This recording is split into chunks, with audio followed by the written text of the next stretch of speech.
નમસ્કાર દર્શક મિત્રો, અમારી યુટ્યુબ ચેનલમાં તમારું સ્વાગત છે।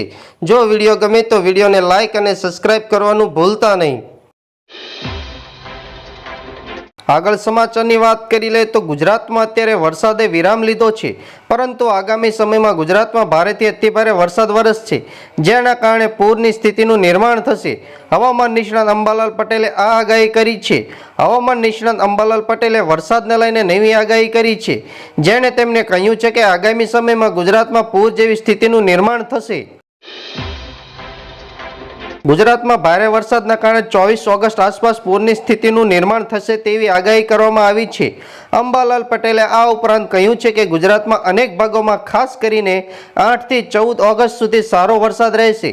દક્ષિણ ગુજરાત, ઉત્તર ગુજરાત, મધ્ય ગુજરાત અને કચ્છના ભાગોમાં ભારે વરસાદ થવાની શક્યતા છે, જેના કારણે 17 થી 24 દરમિયાન ભારે વરસાદ વરસશે।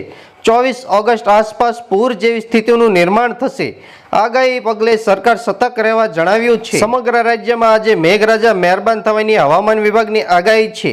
દક્ષિણ ગુજરાત, ઉત્તર ગુજરાત, મધ્ય ગુજરાત ગાજવીજ સાથે વરસાદની હળવા મધ્યમ વરસાદનું અનુમાન છે, જ્યારે કચ્છ, સૌરાષ્ટ્રના તમામ જિલ્લાઓ આજે હળવોથી મધ્યમ વરસાદ વરસી શકે છે। રાજકોટ, અમરેલી, સુરેન્દ્રનગર, ભાવનગરના છૂટાછવાયા સ્થળો પર ગાજવીજ સાથે વરસાદ આગાહી કરવામાં આવી છે। આગળ બીજા સમાચારની વાત કરીએ તો ગુજરાતભરમાં સારો વરસાદ પડ્યા બાદ મેઘરાજાએ વિરામ લીધો હોય તેવું લાગે છે। 2 દિવસથી છૂટાછવાયા વરસાદ પડી રહ્યો છે, ત્યારે જાણીએ હવામાન વિભાગ નિષ્ણાત અંબાલાલ પટેલે ગુજરાતમાં આગામી સમયમાં કેવો વરસાદ વરસે તે અંગેની માહિતી જણાવી છે। અંબાલાલ પટેલ રાજ્યમાં વરસાદી 2 સિસ્ટમ સક્રિય થતાં કેવો વરસાદ પડશે એ અંગે જણાવવામાં આવી રહ્યું છે। 8 ઓગસ્ટથી વરસાદ સારો ગુજરાતમાં થવાની શક્યતા છે। 24 ઓગસ્ટે ગુજરાતમાં પૂર આવે તેવી સ્થિતિનું નિર્માણ થાય તેવી અંબાલાલ પટેલ આગાહી કરી રહ્યા છે। આગળ બીજા સમાચારની વાત કરીએ તો ગુજરાતની એક હીરા ઉદ્યોગ કંપનીએ મંગળવારે મંદીને કારણે આંતરરાષ્ટ્રીય બજારમાં પોલિડ હીરાની ઓછી માંગને ટકાને 50,000થી કર્મચારીઓને 17 થી 27 ઓગસ્ટ સુધી 10 દિવસની રજાની જાહેરાત કરી છે। કિરણ જેમ્સ કંપનીએ વેબસાઇટ અનુસાર કુદરતી હીરાની વિશ્વની સૌથી મોટી ઉત્પાદક છે।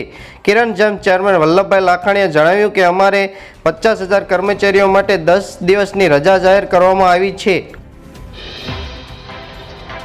આગળ બીજા સમાચારની વાત કરીએ તો સોનાની કિંમતમાં બુધવારે નોંધપાત્ર ઘટાડો થયો હતો। વિદેશમાંથી મળેલા મંદીના સંકેત વચ્ચે ભારતીય બજારોમાં સતત સોનાના એકંદરે મંદીની આગેકૂચ જોવા મળી રહી છે। રાષ્ટ્રીય રાજધાની દિલ્હી ખાતે સોનાના 10 ગ્રામ દીઠ રૂપિયા 350 તૂટીને રૂપિયા 71,350 થયા છે, જોકે ચાંદીના કિલો દીઠ રૂપિયા ભાવ 200 વધીને રૂપિયા 82,000 રહી હતી। આગળ બીજા અગત્ય સમાચારની વાત કરીએ તો સમગ્ર રાજ્યમાં આજે મેઘરાજા મહેરબાન થવાની હવામાન વિભાગની આગાહી કરવામાં આવી છે। દક્ષિણ ગુજરાત, ઉત્તર ગુજરાત અને મધ્ય ગુજરાતમાં ગાજવીજ સાથે હળવાથી મધ્યમ વરસાદનું અનુમાન છે। કચ્છ, સૌરાષ્ટ્રના તમામ જિલ્લામાં આજે હળવોથી મધ્યમ વરસાદ વરસી શકે છે, જેમાં રાજકોટ, અમરેલી, સુરેન્દ્રનગર, ભાવનગરના છૂટાછવાયા સ્થળો પર ગાજવીજ સાથે વરસાદની આગાહી કરવામાં આવી રહી છે।